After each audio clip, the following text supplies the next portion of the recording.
नमस्कार दोस्तों, this is Atul and you are watching Apex Studies. आज के वीडियो में बेसिकली अपन बात करने वाले हैं आपके कल के एग्जाम के रिगार्डिंग, एग्रीकल्चर सुपरवाइजर के एग्जाम के रिगार्डिंग।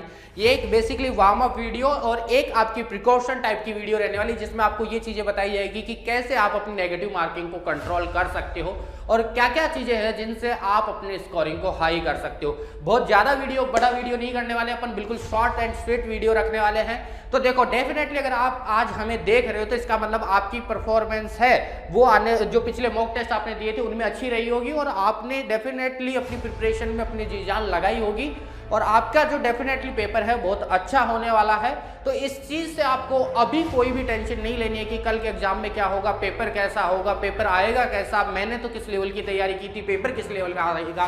देखो, डेफिनेटली जो भी अच्छे बच्चे जिन्होंने अच्छी प्रिपरेशन की है, डेफिनेटली सभी बच्चों ने अच्छी प्रिपरेशन की है, लेकिन कुछ ऐसे बच्चे होते हैं जिन्होंने सब कुछ एग्रीकल्चर सुपरवाइजर को बना लिया था, अपनी जी जान लगा दी थी। तो उन बच्चों को मैं एक चीज बोलना चाहूंगा कि पेपर किस भी लेवल का आए, आपसे बड़ा पेपर नहीं आएगा। अगर हार्ड आ रहा है तो वो सबके लिए हार्ड है, सिंपल है तो सबके लिए सिंपल है। अगर हार्ड है तो कट ऑफ कम जाएगी, सिंपल है तो कट ऑफ हाई चली जाएगी। लेकिन ये चीज ये डिसाइड नहीं करती है कि आपको क्वेश्चन कितने अटेम्प्ट करने हैं। तो सबके बहुत से बच्चों की यही डाउट थे कॉमन कि भाई कितने क्वेश्चन हम अटेम्प्ट करें। तो क्वेश्चन का जो लेवल है वो लेवल डिसाइड करेगा कि आपको कितने क्वेश्चन अटेम्प्ट करने हैं। और ये जो चीजें हैं भाई, कट ऑफ कितनी जाएगी ये आज कोई भी नहीं बता सकता। जो भी है एक प्रेडिक्शन के तौर पे ले सकते हैं, लेकिन ये प्रेडिक्शन कितनी ज्यादा गलत हो सकती है ये आपको इस ईयर का जेट का एग्जाम ऑलरेडी बता चुका है। लास्ट ईयर की अगर मैं बात करता हूं तो 380 के ऊपर अपने जो उदयपुर, जॉबनेर, बीकानेर वाले कॉलेज थे ये मिल रहे थे और इस ईयर 256 तक उदयपुर की कट ऑफ पेमेंट सीट की जा रही है।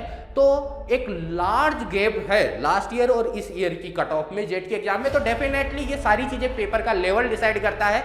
लेकिन एक रफली अगर आइडिया की मैं बात करता हूं तो जितने आपके सीट्स होती है उन सीट्स का एवरेज 2 to 3 टाइम ऐसे बच्चे हैं जिनकी परफॉर्मेंस एक एक्स्ट्रा ऑर्डिनरी लेवल की है।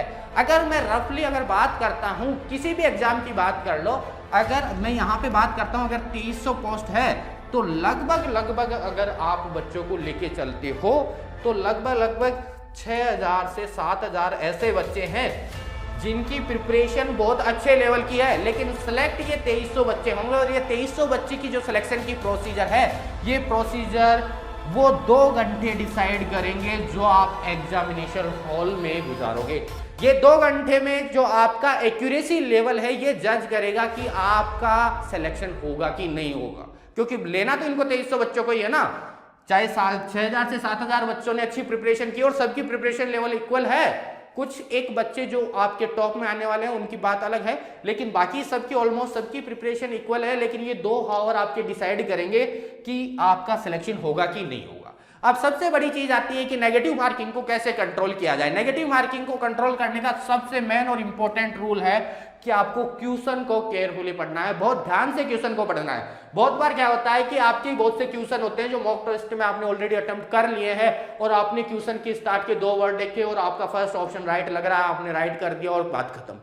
देखो, ये चीज बहुत बार राइट भी होती है और बहुत बार आपके सिलेक्शन ना होने का रीजन भी यही बनती है। बहुत से ऐसे बच्चे मैंने देखे हैं जो पॉइंटों के मार्क्स में रह जाते हैं और उसका एकमात्र रीजन यही होता है कि आपने क्वेश्चन का आगे का पार्ट नहीं पढ़ा। आगे के पार्ट में बहुत बार क्वेश्चन को मॉडिफाई कर दिया जाता है। मान लिया आपने जो क्वेश्चन मॉक टेस्ट में अटेम्प्ट किया था उसके अकॉर्डिंग तो राइट आंसर है, लेकिन लास्ट में नॉट लगा दिया कि this is not a part of, या कुछ भी लगा दिया, आपके नहीं आ गया, कहीं भी लिखा हुआ, तो इसका मतलब आपका ये जो आंसर था ये तो बिल्कुल रॉन्ग हो चुका है ना उस सिचुएशन में। या फिर आपने जो मॉक टेस्ट में दिया था वहां पे नहीं लगा और यहाँ पे सिंपल क्वेश्चन दे दिया तो भी रॉन्ग हो गया।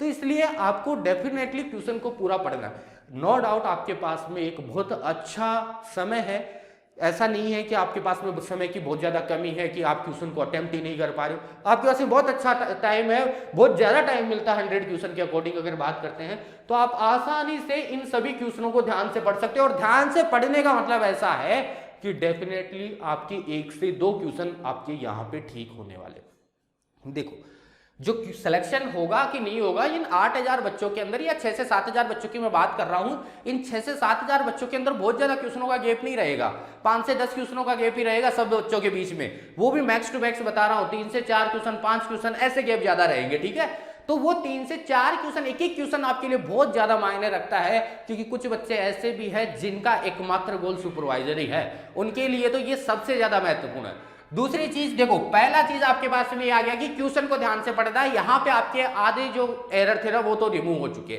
सेकंड जो चीजें आती है भाई, आपको अगर मैं एवरेज बात करता हूं कि भाई पेपर में कितने क्वेश्चन अटेम्प्ट करने हैं, ये तो सारी चीजें एग्जामिनेशन के ऊपर डिपेंड करता है कि पेपर का लेवल क्या आ रहा है, अभी कोई भी नहीं बता सकता। डेफिनेटली एक चीज आपको ध्यान रखनी है, अगर बेटा आपको क्वेश्चन नहीं आ रहे इसका मतलब आपकी प्रिपरेशन एक अच्छे लेवल की, और अगर आपको क्वेश्चन नहीं आ रहे तो उसका मतलब बाकी किसी बच्चे को वो क्वेश्चन नहीं आ रहे हैं, और अगर किसी को भी नहीं आ रहे हैं तो ये हर एक एग्जाम में होता है कि कुछ क्वेश्चन ऐसे डाले ही जाते हैं जो आपको नहीं आए। वो एग्जामिनर चाहता यही है कि आपको वो क्वेश्चन ना आए, तो ऐसे उनके लिए ऐसा नहीं करना है कि लास्ट ईयर की कट ऑफ इतनी गई थी, मेरे तो इतने क्वेश्चन हो ही नहीं रहे। भाई ये सारी चीजें डिपेंड करेगी पेपर के लेवल के ऊपर, ठीक है। तो अगर मैं एवरेज अगर मान के चलता हूं कि आप एक ऐसे स्टूडेंट हो जो 80 क्वेश्चन करने वाले और 80 पे आपका सिलेक्शन हो रहा है, और यहां पे आपने 60 क्वेश्चन फर्स्ट टाइम अटेम्प्ट कर लिए हैं या 65 क्वेश्चन फर्स्ट टाइम अटेम्प्ट कर लिए हैं, रिमेनिंग जो 15 क्वेश्चन हैं, ये 15 क्वेश्चन आप सेकंड अटेम्प्ट में अटेम्प्ट करने वाले हो, और ये सेकंड अटेम्प्ट है, यहां पे सबसे ज्यादा एरर होंगे। मैक्सिमम जो एरर होते हैं वो यहीं पे होते हैं। मैं किसी भी बच्चे को ये नहीं बोल सकता कि आपकी एक्यूरेसी 100% रहेगी। 100% एक्यूरेसी रखना बहुत मुश्किल है, कुछ एक बच्चे दो चार बच्चों की मैं बोल नहीं सकता, बाकी 100% एक्यूरेसी आपकी कभी नहीं रहने वाली। तो ये चीज तो आप भूल जाओगे, 100% एक्यूरेसी रख के हम काम कर लेंगे, 100% तो नहीं रहेगी। एक दो क्वेश्चन हो सकता है इनमें भी गलत हो जाए, लेकिन यहाँ पे सबसे ज्यादा एरर होने के चांसेस है। तो इन 15 क्वेश्चन को आपको राइट करना है, और इन 15 क्वेश्चन को राइट करने की एक स्ट्रेटेजी आप यूज कर सकते हो एलिमिनेशन की।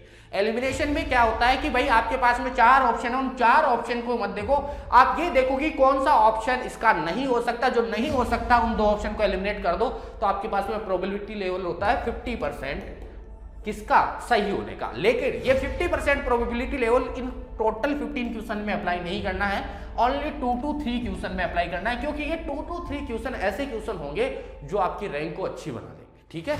ये 2 to 3 क्वेश्चन जो आप रिस्क ले रहे हो, भाई रिस्क मैं ऐसा नहीं बोल रहा हूं कि आपको रिस्क 15 के 15 क्वेश्चन में लेना, 2 to 3 क्वेश्चन में आपको रिस्क लेना भी है, क्योंकि ये 2 to 3 क्वेश्चन जो रिस्क आप लोगे यही आपका मेनली सिलेक्शन करवाएंगे। अगर आप नियर अबाउट हो, तो अगर आपका स्कोर वेल एंड गुड है ऑलरेडी, तो फिर कोई प्रॉब्लम नहीं। तो ये कुछ बेसिक चीजें हैं जहां से आप एरर को रिमूव कर सकते हो या आप रॉन्ग अटेम्प्ट को कम कर सकते हो। मिनिमम रॉन्ग अटेम्प्ट ही आपका सिलेक्शन करवाएगा। सबसे इंपॉर्टेंट चीज ये है, आपने क्वेश्चन कितने अटेम्प्ट किए ये मैटर नहीं करता है, आपने राइट कितने अटेम्प्ट किए ये मैटर करता है, आपने रॉन्ग कितने अटेम्प्ट किए ये मैटर करता है। जितना कम आप एरर रखोगे या फिर आपके रॉन्ग आंसर होंगे, उतना ही आपके लिए बेनिफिट होगा, वही आपका सिलेक्शन करवाएंगे। मैं बहुत ज़्यादा बड़ा वीडियो बनाऊंगा नहीं, मैं इसी के साथ बस आपको बेस्ट ऑफ लक बोल के एंड करता हूं। मिलते हैं इसके बाद, बाय बाय।